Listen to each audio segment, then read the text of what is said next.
ঈদ আনন্দযাত্রার দ্বিতীয় দিনে রাজধানী থেকে সারা দেশে ছুটে চলছে যাত্রীবাহী বাস ট্রেন। মহাসড়কে যানজট না থাকায় নির্বিঘ্নে সময় মতোই বাড়ি পৌঁছাচ্ছেন যাত্রীরা।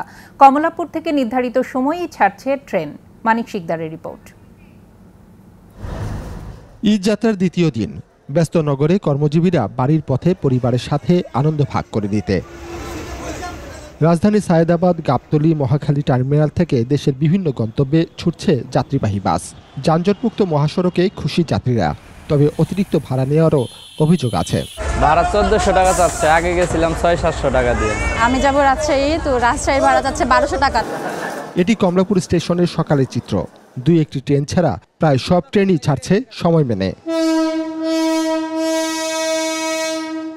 ঢোকার পরে দেখলাম যে আশেপাশে এমনিতে কোনো ঝামেলা নাই, আর ট্রেন তো 11:30 ছাড়ার কথা, এখন 1 মিনিট বাকি আছে।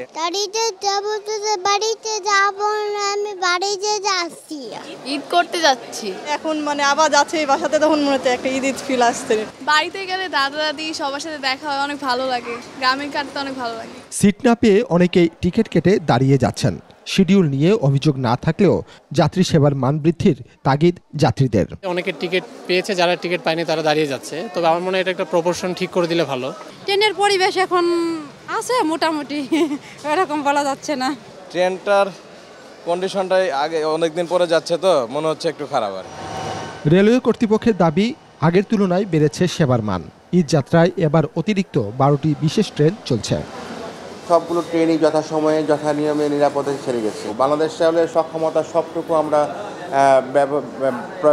ব্যবহার করেছি, যেন সম্মানিত জনসাধারণ তাদের নিজ নিজ গন্তব্যে পৌঁছতে পারেন। পুলিশ প্রধান কমলাপুর রেলওয়ে স্টেশন পরিদর্শন শেষে ঈদ যাত্রা নির্বিঘ্ন করতে সকল প্রস্তুতির কথা জানান।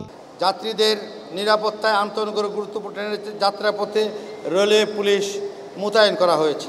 যাত্রী সাধারণ যাতে নির্বিঘ্নে যাতায়াত করতে পারে।